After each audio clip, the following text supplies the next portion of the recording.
मनोगिया, उसके पहले मैं एक सवाल आपसे करना चाहूंगा। लगातार पश्चिम बंगाल की राजनीति को बहुत करीब से लंबे वक्त से आप देखती रही हैं। ये जो आउटबर्स्ट हो रहा है कार्यकर्ताओं का, ये क्या नंदीग्राम की वजह से हो रहा है या कोलकाता और दिल्ली के बीच जो तल्खी पैदा हो गई है उसकी वजह से हो रहा है और इसलिए इसको रोकने की कोशिश या ठीक से हुई नहीं, या हुई तो वो कारगर नहीं हुई?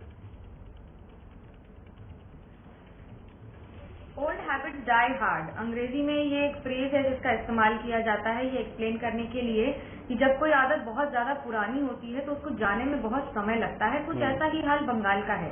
दरअसल पिछले 2-4 दशकों की राजनीति में राजनीतिक हिंसा कोई नई बात नहीं है। ग्रामीण इलाकों में, शहरी इलाकों में भी अब ये हो रहा है, जो एक चौंकाने वाली बात है।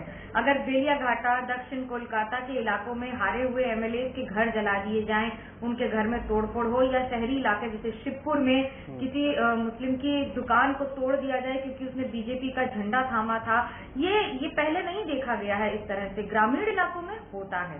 ये इस बात से आप बिल्कुल इनकार नहीं कर सकते। वो भले ही वाम मोर्चा हो या फिर तृणमूल कांग्रेस पिछली बार जब सत्ता में आई थी तब भले ही राजनीति में थोड़ा सा कम असर था क्योंकि ऑपोजिशन में कमजोर था ऑपोजिशन। इस बार बीजेपी है जिसके पास केंद्र में ताकत है, राष्ट्र में ताकत है, इसलिए लड़ाई कई गुना ज्यादा है। लेकिन महिलाओं का बलात्कार, कैमरा पे उन्हें पीटना, नंदीग्राम हो या बीरभूम हो, ये बड़े सवाल हैं और ये बड़ी बातें हैं। अब नेशनल कमीशन ऑफ वुमेन भी पहुंचा है इन सारे बातों को इन्वेस्टिगेट करने के लिए, क्योंकि ये आरोप लगाए गए हैं, इनकी अभी कहीं भी पुष्टि नहीं हुई है। लेकिन इन आरोपों का खंडन भी करना अब बड़ी बात और बड़ी चुनौती होगी राज्य सरकार